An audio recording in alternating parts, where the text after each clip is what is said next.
Welcome to Naren academy. ವಿದ್ಯಾರ್ಥಿಗಳೇ, ವಿವಿಧ ಸ್ಪರ್ಧಾತ್ಮಕ ಪರೀಕ್ಷೆಗಾಗಿ ನೀವು ಏನು ಸಿದ್ಧತೆ ಮಾಡ್ತಾ ಇದ್ದೀರಿ, ನಮ್ಮ ಪಾಲಿಟಿ ಕ್ಲಾಸಸ್ ಅಂದರೆ ನಮ್ಮ ಸಂವಿಧಾನ ಹೇಗೆ ಬೆಳೆದು ಬಂತು, ಸಂವಿಧಾನದ ಬದ್ಧವಾಗಿ ರಾಷ್ಟ್ರಪತಿ, ಉಪರಾಷ್ಟ್ರಪತಿ, ಸಂಸತ್ತಿಗೆ ಏನು ಅಧಿಕಾರ ಇದೆ, ಇದರ ಬಗ್ಗೆ ಪ್ರಶ್ನೆಗಳು ಬರ್ತದೆ. ಇವತ್ತಿನ ಪ್ರಶ್ನೆ ಅಂದರೆ ಯಾವುದ್ರ ಬಗ್ಗೆ ನಾನು ಪಾಠ ಮಾಡ್ತಾ ಇದ್ದೇನೆ ಅಂದರೆ ಭಾರತೀಯ ಸಂಸತ್ತು. ತುಂಬ ಜನರಿಗೆ ಕನ್ಫ್ಯೂಸ್ ಇರ್ತದೆ. ಭಾರತ ಸಂಸತ್ತು ಅಂತ ಹೇಳಿದ್ರೆ ಸಂಸತ್ತು ಅಷ್ಟೇ, ಹಾಗಲ್ಲ. ಪ್ರಶ್ನೆಗಳು ಎಲ್ಲಿ ಬರ್ತದೆ ಅದನ್ನು ನೋಡ್ತಾ ಹೋಗುವ. ಸೊ ಫಸ್ಟ್ ವಿದ್ಯಾರ್ಥಿಗಳೇ, ಭಾರತ ಸಂಸತ್ತು ಆರ್ಟಿಕಲ್ ಎಷ್ಟು ಅಂತ ಕೇಳಿದಾಗ 79. ಅಥವಾ ನೀವೇನು ಮಾಡೋದಂದರೆ ಆರ್ಟಿಕಲ್ ಎಷ್ಟು 79, ಅದರ ವಿಧಿ ಯಾವುದು ಅಥವಾ ವಿಧಿ ಆರ್ಟಿಕಲ್ ಯಾವುದೇ ಹೇಳಿದ್ರು ಅದು 79 ಬರ್ತದೆ. ಸೊ ನೆಕ್ಸ್ಟ್ ಆಗಿದ್ರೆ ನೋಡುವ. ಇಲ್ಲಿ ಇನ್ನೊಂದು ಪ್ರಶ್ನೆ ಬರ್ತದೆ ವಿದ್ಯಾರ್ಥಿಗಳೇ. ನಾನು ಹೇಳಿದೆ ವಿಧಿ ಯಾವುದು ಅಂತೇಳಿ.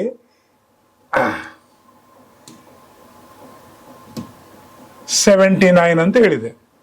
ಹಾಗಿದ್ರೆ ಸಂಸತ್ ಅಂದರೆ ಯಾವುದೆಲ್ಲ ಒಳಗೊಂಡಿದೆ ಅಂತ ನಿಮಗೆ ಪ್ರಶ್ನೆ ಬಂದಾಗ ನೋಡಿ, ಇಲ್ಲಿ ರಾಷ್ಟ್ರಪತಿ, ರಾಜ್ಯಸಭೆ, ಲೋಕಸಭೆ. ನೋಡಿ, ಕನ್ಫ್ಯೂಸ್ ಮಾಡ್ಕೊಳ್ಬೇಡಿ ದಯವಿಟ್ಟು. ಏನಾದರೂ ಪ್ರಶ್ನೆ ಬಂದರೆ ಸಂಸತ್ತು ಯಾರೆಲ್ಲ ಒಳಗೊಂಡಿದ್ದಾರೆ ಅಂತ ಪ್ರಶ್ನೆ ಬಂದರೆ ರಾಷ್ಟ್ರಪತಿ, ರಾಜ್ಯಸಭೆ, ಲೋಕಸಭೆ ಈ ಮೂರೂ ಒಳಗೊಂಡಂತೆ ನಮ್ಮ ಸಂಸತ್ತು ಅಂತ ಆಗ್ತದೆ. ಸೊ ಪಾರ್ಲಿಮೆಂಟ್, ಸಂಸತ್ತು ಅಂದರೆ ಏನು, ಯಾವುದೆಲ್ಲ ಒಳಗೊಂಡಿದೆ ಅಂತ ಪ್ರಶ್ನೆ ಬಂದರೆ ರಾಷ್ಟ್ರಪತಿ, ರಾಜ್ಯಸಭೆ, ಲೋಕಸಭೆ. ನಿಮಗೆ ಯಾವ ರೀತಿ ಪ್ರಶ್ನೆ ಅಂದರೆ ಇಲ್ಲಿ ರಾಜ್ಯಸಭೆ, ಲೋಕಸಭೆ ಹಾಕಿ ಅಟಾರ್ನರಿ ಜನರಲ್ ಅಂತ ಹಾಕ್ಬೋದು, ಇನ್ನೊಂದು ಯಾವುದರ ಹೆಸರು ಹಾಕ್ಬೋದು. ಅದು ರಾಂಗ್. ಸೊ ಹಾಗಿದ್ರೆ ಸರಿಯಾದ ಆಯ್ಕೆ ಯಾವುದು?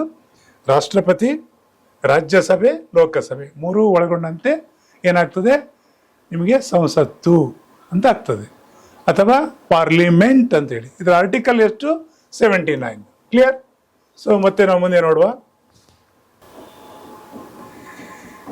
ಸೊ ವಿದ್ಯಾರ್ಥಿಗಳೇ, ಮುಂದೆ ನಾವು ಮತ್ತೇನೆಲ್ಲ ಬರ್ಬೋದು ಅಂತ ಹೇಳಿದಾಗ, ಈಗ ನಾನು ಹೇಳಿದೆ ಸಂಸತ್ತು ಅಥವಾ ಪಾರ್ಲಿಮೆಂಟ್ ಅಂದರೆ ಯಾರೆಲ್ಲ ಒಳಗೊಂಡಿದ್ದಾರೆ, ರಾಷ್ಟ್ರಪತಿ, ಲೋಕಸಭೆ, ರಾಜ್ಯಸಭೆ ಅಂತ ಹೇಳಿದೆ. ಇಲ್ಲಿ ಒಂದೊಂದೇ ಅಧ್ಯಯನ ಮಾಡ್ತಾ ಹೋದಾಗ ಯಾರು ಯಾರನ್ನು ಆಯ್ಕೆ ಮಾಡ್ತಾರೆ, ಯಾವ ಕ್ರಮದಲ್ಲಿ ಆಯ್ಕೆ ಮಾಡ್ತಾರೆ ಅನ್ನೋದು ಕೂಡ ಇಲ್ಲಿ ಭಾಳ ಇಂಪಾರ್ಟೆಂಟು. ಮತ್ತು ಆರ್ಟಿಕಲ್ಲು ಭಾಳ ಇಂಪಾರ್ಟೆಂಟ್. ನಾನು ಹೇಳಿದೆ ರಾಷ್ಟ್ರಪತಿಗಳು ಸಂಸತ್ತಿನ ಒಂದು ಭಾಗ ಅಂತ ಆದಮೇಲೆ ಅವರ ಆರ್ಟಿಕಲ್ ಯಾವುದು ಅದಕ್ಕೆ ಸಂಬಂಧಪಟ್ಟದೆ ಅಂತ ಹೇಳಿದರೆ ಅದು ಆರ್ಟಿಕಲ್ ಸಂವಿಧಾನಕವಾಗಿ ವಿಧಿ ಯಾವುದು, ವಿಧಿ ಅಂತ ಹೇಳಿದ್ರೆ ಆರ್ಟಿಕಲ್ ಯಾವುದು ಅಂದರೆ 52. ಸೊ ನೀವೇನಾದರೂ ರಾಷ್ಟ್ರಪತಿ ಬಗ್ಗೆ ಏನಾದರೂ ಅಧ್ಯಯನ ಮಾಡಬೇಕಿದ್ರೆ ಆರ್ಟಿಕಲ್ ಎಷ್ಟು ಅಂದರೆ 52 ಓದಬೇಕಾಗ್ತದೆ. ಹಾಗಿದ್ರೆ ರಾಷ್ಟ್ರಪತಿ ಒಬ್ಬ ವ್ಯಕ್ತಿ ಆಯ್ಕೆ ಆದಮೇಲೆ ಅವರ ಅವಧಿ ಎಷ್ಟು ಅಂತ ಪ್ರಶ್ನೆ ಬಂದರೆ 5 ವರ್ಷ. ಇದೊಂದು ನೆನಪಿಡಿ. ಕ್ಲಿಯರ್? ಇನ್ನು ಅಧಿಕಾರ ವಿಧಿ ಅಂತೇಳಿ ಇಲ್ಲಿ ಕೊಟ್ಟಿದ್ದೇನೆ. 60ರಿಂದ 111ರವರೆಗೆ ಇಲ್ಲಿ ಡೀಟೇಲ್ಸ್ ಆಗಿ ಸಿಗ್ತದೆ ನಿಮಗೆ. ಸೊ ಮತ್ತೆ ಒಂದ್ಸಲ ಹೇಳುವಂಥದ್ದು, ಹೆಡ್ ಆಫ್ ದಿ ಸ್ಟೇಟ್, ಭಾರತದ ಮುಖ್ಯಸ್ಥರು ಯಾರು ಸಂಸತ್ತಿನಂದರೆ ರಾಷ್ಟ್ರಪತಿಗಳು. ರಾಷ್ಟ್ರಪತಿಗಳು ಒಳಗೊಂಡಂತೆ ಲೋಕಸಭೆ, ರಾಜ್ಯಸಭೆ ಆದಾಗ ಏನಾಗ್ತದೆ ಪಾರ್ಲಿಮೆಂಟ್ ಅಂತ ಆಗ್ತದೆ. ಅದರ ಹೆಡ್ ಯಾರು ಅಂತ ಹೇಳಿದಾಗ ಅಲ್ಲಿ ರಾಷ್ಟ್ರಪತಿಗಳು. ಅವರ ಆರ್ಟಿಕಲ್ ಯಾವುದು ಅಂದರೆ 52. ಅವರ ಅವಧಿ ಎಷ್ಟು ಅಂದರೆ 5 ವರ್ಷ. ಸೊ ಇವರನ್ನು ಯಾರು ಆಯ್ಕೆ ಮಾಡ್ತಾರೆ ಇಲ್ಲಿ ಪಾಯಿಂಟ್ ಕೊಟ್ಟಿದೆ ನೋಡಿ. ನಮ್ಮ ಸಂಸದರು, ಲೋಕಸಭೆ, ರಾಜ್ಯಸಭೆ ಎರಡೂ ಸಭೆಯ ಸಂಸದರು. ಇದನ್ನು ಚುನಾವಣೆ ಮುಖಾಂತರ ಇಂಡೈರೆಕ್ಟ್ ಮತದಾನ, ಅಪ್ರತ್ಯಕ್ಷ ಚುನಾವಣೆ ಅಂದರೆ ನಮ್ಮ ಪರವಾಗಿ ನಮ್ಮ ಪ್ರತಿನಿಧಿಗಳು ಚುನಾವಣೆ ಮುಖಾಂತರ ಅವರನ್ನು ಆಯ್ಕೆ ಮಾಡ್ತಾರೆ. ಮತ್ತು ಯಾರು? ಶಾಸಕರು, MLA. ಎಲ್ಲ MLC ಅಂತೇಳಿ MLA ಅಂತ ಇದೆಯಲ್ಲ, ಶಾಸಕರು, ಎಲ್ಲ ರಾಜ್ಯದ ಶಾಸಕರು. ನೆನ್ಪಿಡಿ, MLC ಮೆಂಬರ್ ಆಫ್ ಲೆಜಿಸ್ಲೇಟಿವ್ ಕೌನ್ಸಿಲ್ಗೆ ವೋಟ್ ಮಾಡೋ ಅಧಿಕಾರ ಇಲ್ಲ, ಅದು ಕೆಲವು ರಾಜ್ಯಗಳಲ್ಲಿ ಮಾತ್ರ ಇದು. ಸೊ ಹಾಗಾಗಿ ನಮ್ಮ ಭಾರತದ ಎಲ್ಲ ರಾಜ್ಯದ MLAಗಳು, ಶಾಸಕರು ಏನಂತ ನಾವು ಬರೆದಿದ್ದೇವೆ ಅವರು, ಮತ್ತು ಲೋಕಸಭೆ, ರಾಜ್ಯಸಭೆ ಎರಡೂ ಸಂಸತ್ತಿನ ಎರಡೂ ಸಭೆಯ ಸದಸ್ಯರು ಮತದಾನ ಮಾಡ್ತಾರೆ. ಸೊ ಇದು ವೋಟಿಂಗ್ ಪವರ್. ಯಾವ ಟೈಪ್ ಅಂತ ಹೇಳಿದ್ರೆ ಅಪ್ರತ್ಯಕ್ಷ, ನಮ್ಮ ಪರವಾಗಿ ಅವರು ಮತದಾನವನ್ನು ಮಾಡ್ತಾರೆ. ಇದೊಂದು ಕ್ಲಿಯರ್ ಆಯಿತು. ರಾಜ್ಯಸಭೆ ರಚನೆ ಹೇಗಾಗ್ತದೆ ಅಂತ ನೋಡುವ. ನೋಡಿ, ಇಲ್ಲಿ ನಾನು ಸಿಟಿಜನ್, ನಾವು ಭಾರತದ ನಾಗರಿಕರು ಎಲ್ಲರಿಗೂ ಮತದಾನ ಹಕ್ಕಿದೆ. ಮತದಾನ ಮುಖಾಂತರ ನಮ್ಮ ರಾಜ್ಯದ ಎಲ್ಲ MLAಗಳನ್ನು ಆಯ್ಕೆ ಮಾಡ್ತೇವೆ, ನಮ್ಮ ರಾಜ್ಯದ ಶಾಸಕರನ್ನು ಆಯ್ಕೆ ಮಾಡ್ತೇವೆ. ಶಾಸಕರು ನಮ್ಮ ಪರವಾಗಿ ರಾಜ್ಯಸಭೆಯ ಸದಸ್ಯರಿಗೆ ಮತದಾನ ಮಾಡಿ ಆಯ್ಕೆ ಮಾಡಿ ಕಳಿಸ್ತಾರೆ. ಸೊ ಇಲ್ಲಿ ರಾಜ್ಯಸಭೆ ಸದಸ್ಯರಾಗಬೇಕಾದ್ರೆ ಮತದಾನ ಪದ್ಧತಿ ಯಾವುದಂದರೆ ಅಪ್ರತ್ಯಕ್ಷ, ಇಂಡೈರೆಕ್ಟ್ ಚುನಾವಣೆ ಅಂತ ಹೇಳ್ತಾರೆ. ಸೊ ನಮ್ಮ ನಾಗರಿಕರೆಲ್ಲ ನಾವು ನಮ್ಮ ರಾಜ್ಯದ MLAಗಳು ಅಥವಾ ಶಾಸಕರು ಅಂತ ಏನು ಹೇಳ್ತೇವೆ, ಶಾಸಕರಿಗೆ ಮತದಾನ ಮಾಡ್ತೇವೆ. ಶಾಸಕರು ನಮ್ಮ ಪರವಾಗಿ ರಾಜ್ಯಸಭೆಯ ಮೆಂಬರನ್ನು ಆಯ್ಕೆ ಮಾಡಿ ನಮ್ಮ ಸಂಸತ್ತಿನ ಒಂದು ಭಾಗವಾದ ಏನು ನಮ್ಮ ಒಂದು ಸಂಸತ್ತಿನ ಭಾಗವಾದ ರಾಜ್ಯಸಭೆ ಇದೆ, ಅಲ್ಲಿಗೆ ಅವರನ್ನು ಕಳಿಸ್ತೇವೆ. ಸೊ ಇದಕ್ಕೆ ಆರ್ಟಿಕಲ್ ಯಾವುದು ಅಂದರೆ 80 ನೆನ್ಪಿಡಿ. ಯಾವ ವಿಧಿಯಲ್ಲಿ ಅದರ ರಾಜ್ಯಸಭೆಗೆ ಅದರ ಆರ್ಟಿಕಲ್ಗಳಿದೆ ಅಂತ ಹೇಳಿದ್ರೆ 80. ಆಮೇಲೆ ಇದರ ಜನಪ್ರಿಯ ಹೆಸರು ಏನು ಅಂದರೆ ಮೇಲ್ಮನೆ ಅಂತ ಹೇಳ್ತಾರೆ, ಅಪ್ಪರ್ ಹೌಸ್ ಅಂತಲೂ ಕೂಡ ಹೇಳ್ತಾರೆ. ಮೇಲ್ಮನೆ, ಅಪ್ಪರ್ ಹೌಸ್ ಇಂಗ್ಲೀಷಲ್ಲಿ. ಇದು ಖಾಯಂ ಸದನ ಅಂತ ಹೇಳ್ತಾರೆ. ಯಾಕೆ? ವಿಶೇಷ ಸದನ ಅಂತಲೂ ಹೇಳ್ತಾರೆ. ಯಾಕೆ ಅಂತ ಹೇಳಿದರೆ, ಖಾಯಂ ಸದನ ಅಂದರೆ ವಿದ್ಯಾರ್ಥಿಗಳೇ, ಇಲ್ಲಿರುವ ಶಾಸಕರನ್ನು ಅಥವಾ ರಾಜ್ಯಸಭೆ ಸದಸ್ಯರನ್ನು ಪ್ರತಿ 2 ವರ್ಷಕ್ಕೊಂದು ಸಲ ಚುನಾವಣೆ ಮುಖಾಂತರ ಭರ್ತಿ ಮಾಡ್ತಾರೆ. ಉದಾಹರಣೆಗೆ ಕರ್ನಾಟಕದಿಂದ 12 ಜನರಿಗೆ ಅವಕಾಶ ಇದೆ. ಸೊ ಪ್ರತಿ 2 ವರ್ಷಕ್ಕೊಂದ್ಸಲ 4 ಜನರನ್ನು ಆಯ್ಕೆ ಮಾಡಿ ಕಳಿಸೋದ್ರಿಂದ ಯಾವಾಗಲೂ ಅಲ್ಲಿ ಈ ಶಾಸಕರ ಸ್ಥಾನ ಖಾಲಿ ಆಗೋದಿಲ್ಲ. ಹಾಗೆ ಒಂದು ಭರ್ತಿ ಕೊಡಪಾಣ ಇದೆ, ಅದರಲ್ಲಿ 4 ಚೆಂಬು ನೀರು ತೆಗೆದ್ರು, ಮತ್ತೆ 4 ಚೆಂಬು ನೀರು ತುಂಬಿಸಿದಾಗ ಮತ್ತೆ ಯಾವಾಗಲೂ ತುಂಬಿಸಿದಾಗೆ ಇರ್ತಲ್ಲ, ಆ ರೀತಿ 12 ಜನರಲ್ಲಿ ಪ್ರತಿ 2 ವರ್ಷಕ್ಕೊಂದ್ಸಲ 4 4 4 ಈ ಎಲ್ಲರೂ ಸೇರಿ 12 ಜನರನ್ನು ಪ್ರತಿ 2 ವರ್ಷಕ್ಕೆ ಒಂದು ಸಲ, 2 ವರ್ಷಕ್ಕೆ ಒಂದು ಸಲ ಚುನಾವಣೆ ಆಗ್ತದೆ. ಇವರ ಅವಧಿ ಎಷ್ಟು ಅಂತೇಳಿದ್ರೆ 6 ವರ್ಷ, 6 ವರ್ಷ ಅವಧಿ. ಸೊ ನಾವು ನೆಕ್ಸ್ಟ್ ಹೋಗುವ.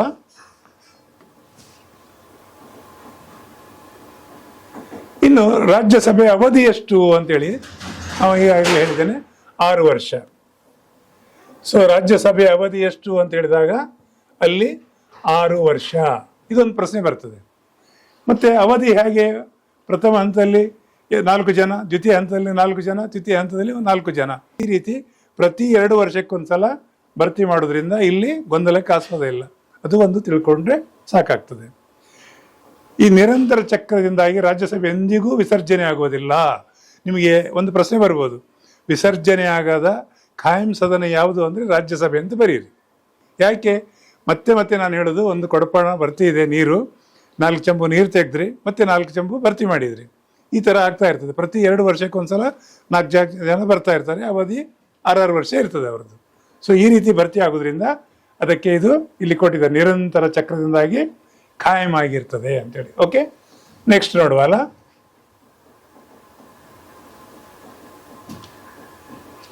ಇನ್ನು ಲೋಕಸಭೆ ಬಗ್ಗೆ ನೋಡುವ.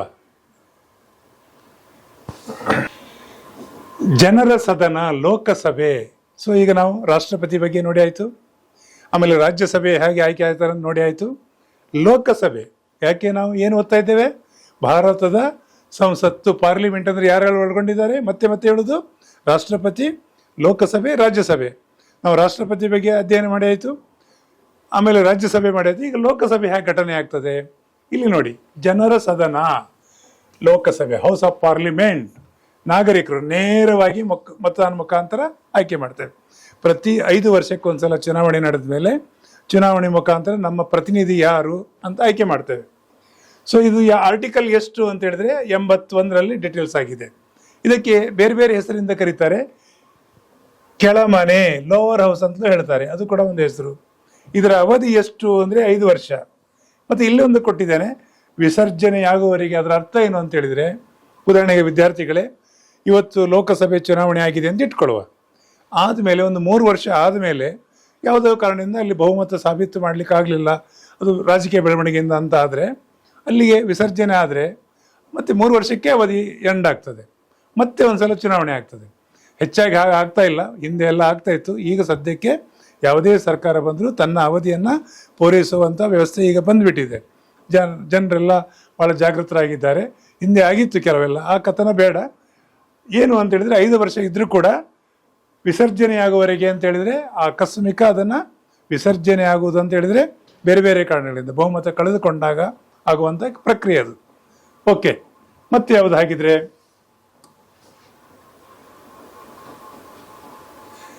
ಇಲ್ಲಿ ನೋಡಿ. ಮತ್ತೆ ಯಾರು ಆಯ್ಕೆ ಮಾಡ್ತಾರೆ ಅನ್ನೋದು ಬಹಳ ಸ್ಪಷ್ಟವಾಗಿದೆ.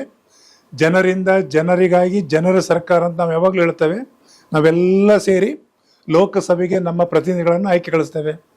ನಮ್ಮ ಲೋಕಸಭೆ ಸದಸ್ಯರು ಅವರು ಕೂತ್ಕೊಂಡು ನಮ್ಮ ದೇಶಕ್ಕೆ ಬೇಕಾದ ಕಾಯ್ದೆ ಕಾನೂನುಗಳನ್ನು ರೂಪಿಸ್ತಾರೆ. ಅವರು ಮಾತ್ರವ, ರಾಜ್ಯಸಭೆ ಇದೆ.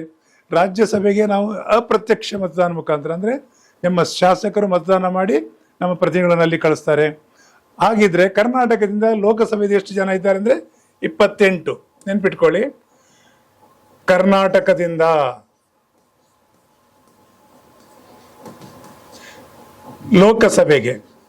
ಲೋಕಸಭೆ ಸದಸ್ಯರು ಎಷ್ಟು ಅಂದರೆ 28. ನೋಟ್ ಮಾಡ್ಕೊಳ್ಳಿ.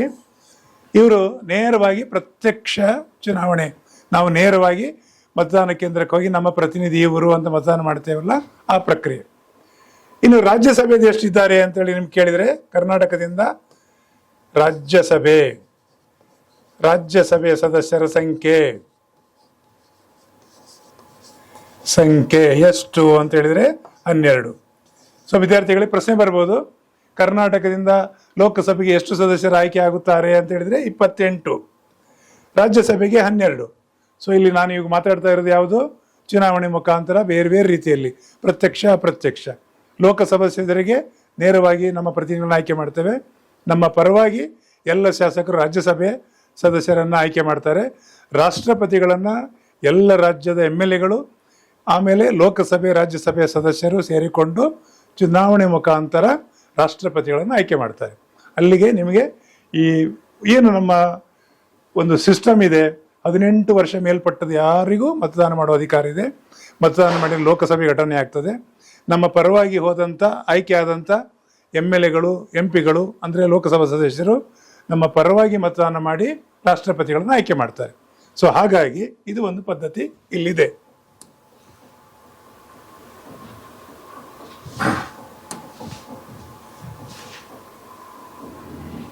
ಈಗ 2 ಸದನಗಳ ಹೋಲಿಕೆ ಅಂತೇಳಿ ಒಂದು ಪಾಯಿಂಟ್ ಕೊಟ್ಟಿದೆ. ಓಕೆ, 2 ಸದನಗಳ ಹೋಲಿಕೆ ಅಂತ ಹೇಳಿದಾಗ ಇಲ್ಲಿ ರಾಜ್ಯಸಭೆ ಮತ್ತು ಲೋಕಸಭೆ ನಾವು ಈಗಾಗಲೇ ಅಧ್ಯಯನ ಮಾಡಿದ್ದೇವೆ. ಸೊ ಇದರ ಆರ್ಟಿಕಲ್ ಎಷ್ಟು ಅಂತ ಕೇಳಿದಾಗ 81 ಲೋಕಸಭೆದು ಬರ್ಕೊಳ್ಳಿ. ಆರ್ಟಿಕಲ್ ಅನುಚ್ಛೇದ ಕನ್ನಡದಲ್ಲಿ, ಅಥವಾ ವಿಧಿ ಅಂತಲೂ ಹೇಳ್ತಾರೆ. ಇನ್ನೊಂದು ಅನುಚ್ಛೇದ ಅಂತಲೂ ಹೇಳ್ತಾರೆ ವಿದ್ಯಾರ್ಥಿಗಳೇ. ಅನುಚ್ಛೇದ ಅಂತಲೂ ಕೂಡ ಹೇಳ್ತಾರೆ. ಆರ್ಟಿಕಲ್ ಅಂತಲೂ ಕನ್ನಡದಲ್ಲಿ ಹೇಗೆ ಬರೀಬಹುದು ನೀವು? ಆರ್ಟಿಕಲ್. ಇದು ಕೂಡ ಇದೆ. ಇಲ್ಲಿ ವಿಧಿ ಅಂತಲೂ ಬರೆದಿದ್ದಾರೆ. ವಿಧಿ ಕೂಡ is okay, no problem. Okay, ವಿಧಿ ಅಂತಲೂ ಹೇಳ್ಬೋದು. ಸೊ ಎಷ್ಟು ಅಂತ ಕೇಳಿದಾಗ 81 ಲೋಕಸಭೆದು, ರಾಜ್ಯಸಭೆದು 80. ಇನ್ನು ಲೋಕಸಭೆಗೆ ಕೆಳಮನೆ, ಲೋವರ್ ಹೌಸ್ ಅಂತ ಹೇಳ್ತಾರೆ. ಆಮೇಲೆ ರಾಜ್ಯಸಭೆಗೆ ಅಪ್ಪರ್ ಹೌಸ್, ಮೇಲ್ಮನೆ ಅಂತ ಹೇಳ್ತಾರೆ. ಇದಕ್ಕೆ ಭಾವನಾತ್ಮಕ ಸದನ ಅಂತ ಹೇಳ್ತಾರೆ ಲೋಕಸಭೆಗೆ. ಇಲ್ಲಿ ಕಾಯಂ ಸದನ ಅಂತೇಳಿ ಹೇಳ್ತಾರೆ. ಕಾಯಂ ಯಾಕೆ ಹೇಳಿ? ನಾನು ಈಗಾಗಲೇ ಹೇಳಿದ್ದೇನೆ, ಪ್ರತಿ 2 ವರ್ಷಕ್ಕೆ ಒಂದ್ಸಲ ಅಲ್ಲಿ ಪ್ರತಿ 2 ವರ್ಷಕ್ಕೆ ಒಂದು 4 ಜನ ಭರ್ತಿ ಆಗ್ತಾ ಇರೋದ್ರಿಂದ ಅಲ್ಲಿ ನಿರಂತರವಾಗಿ ಇರೋದ್ರಿಂದ ಕಾಯಂ ಸದನ ಅಂತ ಹೇಳ್ತಾರೆ. ಇಲ್ಲಿ ನೇರ ಚುನಾವಣೆ ಅಂದರೆ ನಮ್ಮ ಪರವಾಗಿ ನಾವು ಪ್ರತಿ ಬೂತಿನಲ್ಲಿ ಹೋಗಿ ನಮ್ಮ ಪ್ರತಿನಿಧಿಗಳು ಯಾರು ಅಂತೇಳಿ ನಾವು ನಮ್ಮ ಅಂದರೆ ನಾವು ನೇರವಾಗಿ ಚುನಾವಣೆ ಮುಖಾಂತರ ನಮ್ಮ MP, ಮೆಂಬರ್ ಆಫ್ ಪಾರ್ಲಿಮೆಂಟ್, ಅವರನ್ನು ಆಯ್ಕೆ ಮಾಡ್ತೇವೆ ಅಲ್ವಾ? ಸೊ ಓಕೆ, ಇನ್ನು ಇವರ ಅವಧಿ ಎಷ್ಟು ಅಂತ ಪ್ರಶ್ನೆ ಕೇಳಿದಾಗ 5 ವರ್ಷ. ಅದು ಕೂಡ ನೆನ್ಪಿಟ್ಕೊಳ್ಳಿ. ಇದು ಪರೋಕ್ಷ ಚುನಾವಣೆ ಅಂತ ಹೇಳಿದ್ರೆ ನಮ್ಮ ಪರವಾಗಿ ಯಾರು ಚುನಾವಣೆ ಮತದಾನ ಮಾಡ್ತಾರೆ? ನಮ್ಮ ರಾಜ್ಯದ MLA. ಯಾರು? MLA ಮತದಾನ ಮಾಡ್ತಾರೆ. ನಮ್ಮ ರಾಜ್ಯದ ಎಲ್ಲ MLAಗಳು ರಾಜ್ಯಸಭೆಯ ಸದಸ್ಯರನ್ನ ಆಯ್ಕೆ ಮಾಡ್ತಾರೆ. ಇವರ ಅವಧಿ ಎಷ್ಟು ಅಂತ ಹೇಳಿದಾಗ 6 ವರ್ಷ, ಇವರದ್ದು 5 ವರ್ಷ. ಈ ಹೋಲಿಕೆಯನ್ನು ನೋಡಿದಾಗ ನಿಮಗೆ ಪಾರ್ಲಿಮೆಂಟ್ ಹೇಗೆ ಆಯಿತು ಅನ್ನೋದು ಘಟನೆ ಆಗ್ತದೆ ಅನ್ನೋದು ಕ್ಲಿಯರ್ ಆಯಿತು. ಸೊ ಪಾರ್ಲಿಮೆಂಟಿನ ಭಾಗ ಇನ್ನೊಂದ್ಸಲ ಹೇಳ್ತೇನೆ, ರಾಷ್ಟ್ರಪತಿ, ರಾಜ್ಯಸಭೆ, ಲೋಕಸಭೆ 3 ಸೇರಿದಂತೆ ಪಾರ್ಲಿಮೆಂಟ್ ಆಗ್ತದೆ. ಅದರ ಆರ್ಟಿಕಲ್ ಎಷ್ಟು ಅಂತ ಹೇಳಿದಾಗ 79, ನೆನ್ಪಿಟ್ಕೊಳ್ಳಿ. ಲೋಕಸಭೆದು ಎಷ್ಟು ಅಂತ ಕೇಳಿದಾಗ 81. ಆಮೇಲೆ ರಾಜ್ಯಸಭೆದು ಎಷ್ಟು ಅಂತ ಕೇಳಿದಾಗ 80. ಹಾಗಿದ್ರೆ ರಾಷ್ಟ್ರಪತಿಗಳದ್ದು ಎಷ್ಟು ಅಂತ ಕೇಳಿದಾಗ ರಾಷ್ಟ್ರಪತಿಗಳು ಬಗ್ಗೆ ಯಾವ ಆರ್ಟಿಕಲ್ ಅಲ್ಲಿ ಇದೆ? 52. ಸೊ ಈ ರೀತಿ ಆರ್ಟಿಕಲ್ ಕೂಡ ಇದೆ. ರಾಷ್ಟ್ರಪತಿಗಳ ಆಯ್ಕೆ ಪ್ರಕ್ರಿಯೆ ಹೇಗೆ ಏನು ಅನ್ನೋದು ನಿಮಗೆ 52ರಲ್ಲಿ ಸಿಗ್ತದೆ. ಆಮೇಲೆ ಇದು ಲೋಕಸಭೆದು 81, ರಾಜ್ಯಸಭೆದು 80. ಆಮೇಲೆ ಪಾರ್ಲಿಮೆಂಟ್ ಸಪ್ರೇಟ್ ಆಗಿ 79ರಲ್ಲಿ ಕ್ಲಿಯರ್ ಆಗಿ ಕೊಟ್ಟಿದ್ದಾರೆ. ಒಂದೇ ಡೆಫಿನೇಷನ್. ಪಾರ್ಲಿಮೆಂಟ್ ಅಂತ ಹೇಳಿದ್ರೆ ಏನು ಅಂದರೆ 79ರಲ್ಲಿ ಏನು ಹೇಳ್ತದೆ, ರಾಷ್ಟ್ರಪತಿ, ಲೋಕಸಭೆ, ರಾಜ್ಯಸಭೆ ಮೂರೂ ಒಳಗೊಂಡಂತೆ ಪಾರ್ಲಿಮೆಂಟ್ ಅಂತ ಆಗ್ತದೆ. ವಿದ್ಯಾರ್ಥಿಗಳೇ,